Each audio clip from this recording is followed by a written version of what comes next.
Hello and welcome back to another in-depth weather video. Today we are talking about the strong winds that are going to be coming in behind Winter Storm Bankston.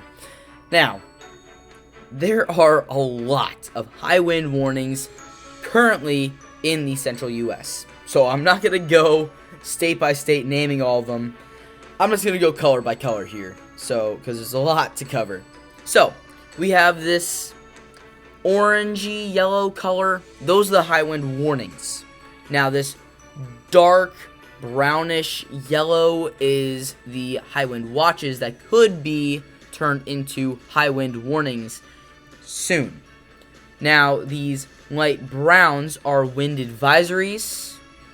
And then we also have up north in North Dakota and Minnesota some storm watches, which is basically just general in terms of winds. Really not much special there. What we really want to focus on is these high wind warnings, watches, and advisories. So, let's move on to the NAM and take a look. So, here is the NAM, and here is the low pressure that is grouped in with Bankston. Now, the actual low pressure is pretty far away from the moisture, but it will be correlating pretty soon. So, as we see the storm system move into the plains, we can already see that we have, let's do cursor read out. All right, let me just do this again. Perfect.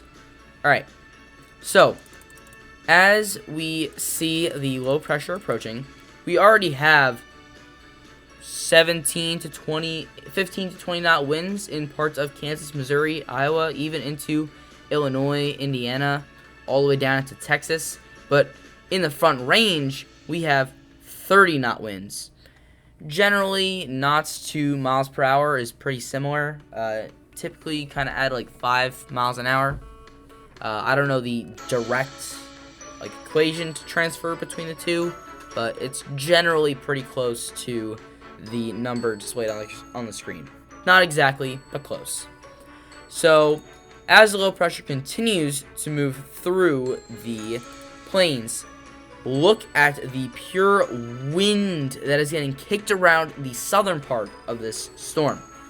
30 knots widespread across the plains, and on the northwestern side, we have 20 knots widespread. And this only increases as we see through the southern side. We're at 35 knots, and we could even see at some points, I believe, right over here, up toward 40 knot winds, which is about 45 miles an hour.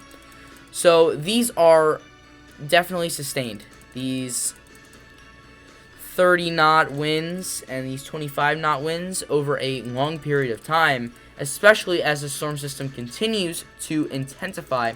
As you can see here, the low pressure, right, it comes off the front range of the Rockies at 987, and throughout the time period that it's in the plains gaining strength, it ends up leaving Minnesota at 974 millibars and still dropping.